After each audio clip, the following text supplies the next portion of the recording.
आज हम हिंदी सिनेमा के इतिहास के एक ऐसे पन्ने को पलटेंगे जहां कहानी तो खत्म हो गई, लेकिन सवाल आज भी अधूरे हैं। ये सिर्फ एक लाइन नहीं है, ये एक ऐसी पहेली की शुरुआत है जिसका जवाब देखिए 3 दशक बीत चुके हैं और आज भी वो जवाब अनसुलझा है। तो चलिए आज साथ मिलकर इस अधूरे सवाल को समझने की कोशिश करते हैं। ये वो सवाल हैं जो हिंदी सिनेमा के सबसे चमकदार पन्नों पर, आप कह सकते हैं स्याही के गहरे दाग की तरह आज भी मौजूद है। इतिहास में ना कुछ तारीखें सिर्फ तारीखें नहीं होती, वो एक गहरे जख्म की तरह याद रह जाती हैं। 5 अप्रैल 1993 बॉलीवुड के लिए एक ऐसी ही काली रात थी। अब देखिए, इस हादसे को समझने के लिए पहले उस सितारे की चमक को समझना होगा जिसकी रोशनी अचानक ही बुझ गई। जी हाँ, एक ऐसा तूफान जिसने आते ही पूरे बॉलीवुड को जैसे हिलाकर रख दिया था। उनकी वो बेपनाह खूबसूरती, वो चुलबुली अदाएं, रातों रात लोग उनके दीवाने हो गए थे। और जब उनकी मौत हुई तो उनकी उम्र थी सिर्फ 19 साल। सोचिए जरा, सिर्फ 19 साल, एक ऐसी उम्र जब सपने पंख फैलाना शुरू ही करते हैं और उनके सारे सपने एक झटके में खत्म हो गए। अपने इतने छोटे से करियर में उन्होंने 14 सुपरहिट फिल्में दी। अब ये आंकड़ा सिर्फ उनकी प्रतिभा का नहीं, बल्कि दर्शकों के बीच उनकी जबरदस्त लोकप्रियता का भी सबूत है। और ये सब उन्होंने हासिल किया महज 2 साल में। सिर्फ 2 साल का करियर, ऐसी तूफानी कामयाबी बॉलीवुड में शायद ही किसी और ने देखी हो।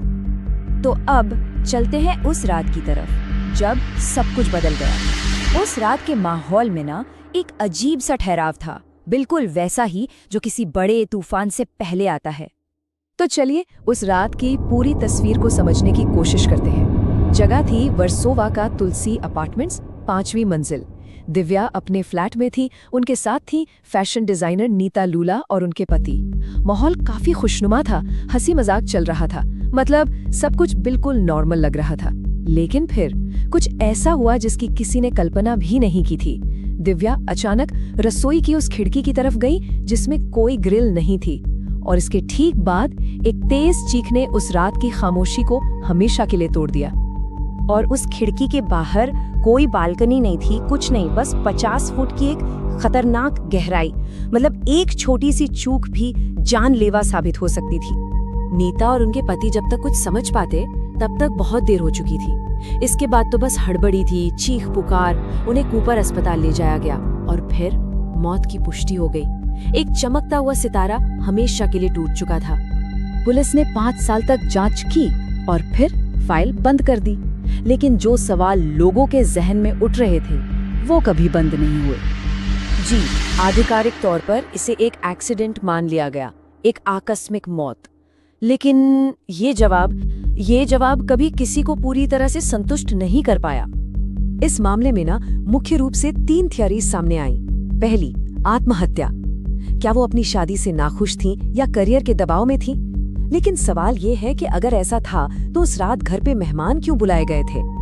दूसरी थ्योरी थी हत्या। अफवाहों का बाजार तो बहुत गर्म था। शक की सुई कभी उनके पति पर गई तो कभी अंडरवर्ल्ड तक, मगर पुलिस को कभी कोई ठोस सबूत नहीं मिला। और तीसरी, एक भयानक हादसा। क्या ये सच में सिर्फ शराब के असर में संतुलन खो देने का नतीजा था? यही पुलिस का ऑफिशियल निष्कर्ष भी था, लेकिन इस पर भी सवालिया निशान लगे रहे। आत्महत्या की थ्योरी में ये सबसे बड़ा सवाल है। कोई अपनी जिंदगी खत्म करने से ठीक पहले एक पार्टी क्यों करेगा? ये बात कुछ हजम नहीं होती। हत्या की बातें तो देखिए बहुत हुई, लेकिन बिना सबूत के ये सारी बातें सिर्फ अफवाहें बनकर रह गईं। कानून सबूतों पर चलता है और सबूत वो कभी मिले ही नहीं। और आखिर में बस यही एक सवाल बचता है, क्या ये वाकई एक दुर्भाग्यपूर्ण हादसा था? यही वो जवाब है जो ऑफिशियल रिकॉर्ड में तो दर्ज है, पर लोगों के दिलों में आज भी एक सवाल बनकर चुभता है। इतने दशक बीत जाने के बाद भी ये मामला आज भी लोगों की यादों में ताजा है, क्योंकि ये सिर्फ एक मौत नहीं है, ये एक अनसुलझी पहेली है।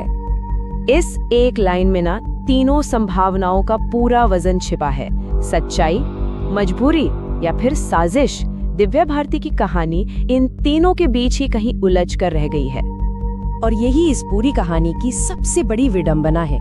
कानून की किताबों में तो केस बंद हो चुका है, लेकिन लोगों के दिलों और दिमाग में ये आज भी पूरी तरह से खुला है। और आखिर में बस यही एक सवाल है, एक ऐसा सवाल जिसका जवाब शायद अब कभी नहीं मिलेगा। और शायद यही बात इस चमकते सितारे की कहानी को एक कभी न खत्म होने वाला रहस्य बनाती है।